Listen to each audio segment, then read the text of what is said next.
আসসালামু আলাইকুম ফ্রেন্ডস আপনারা দেখতে পাচ্ছেন খুবই সুন্দর একটা ভিন্নধর্মী কিন্তু আয়োজন এখানে দেখতে পাচ্ছেন আপনারা।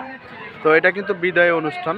আপনারা দেখতে পাচ্ছেন একজন প্রাথমিক বিদ্যালয়ের শিক্ষককে কিন্তু দেখতে পাচ্ছেন আপনারা ঘোড়ার গাড়ি দিয়ে বিদায় দেওয়া হচ্ছে।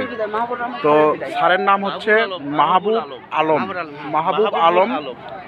ওনার কিন্তু বিদায় অনুষ্ঠান উপলক্ষেই কিন্তু এই আয়োজন। এটা কিন্তু একটা ভিন্নধর্মী, আমি আপনাদেরকে দেখাচ্ছি, শেষ পর্যন্ত দেখবেন। এই যে স্যারের হচ্ছে বিদায়।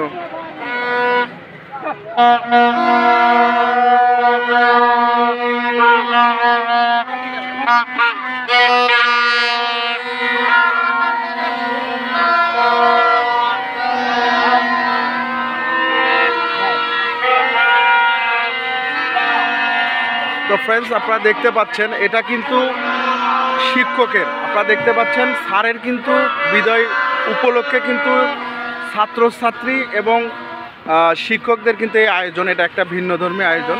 এই ঘটনাটি ঘটে হচ্ছে পলাশবাড়িতে, গাইবান্ধা জেলার পলাশবাড়ি থানার দুবলাগাড়ি গ্রামে। দুবলাগাড়ি সরকারি প্রাথমিক বিদ্যালয়ের কিন্তু উনি শিক্ষক ছিলেন। তো ওনারই বিদায় অনুষ্ঠানে কিন্তু এই ভিন্নধর্মী আয়োজনটা করেছে এলাকাবাসী এবং ওই স্কুলেরই শিক্ষকরা সবাই মিলে এবং ছাত্রছাত্রীদের সমন্বয়ে কিন্তু এই আয়োজন। তো খুবই সুন্দর একটি আমরা কিন্তু ভিন্নধর্মী কিন্তু আয়োজন দেখলাম। তো বন্ধুরা, ভিডিওটি যদি ভালো লাগে অবশ্যই চ্যানেলটি সাবস্ক্রাইব করে দেবেন। ভালো থাকবেন, সুস্থ থাকবেন। আল্লাহ হাফেজ। আসসালামু আলাইকুম।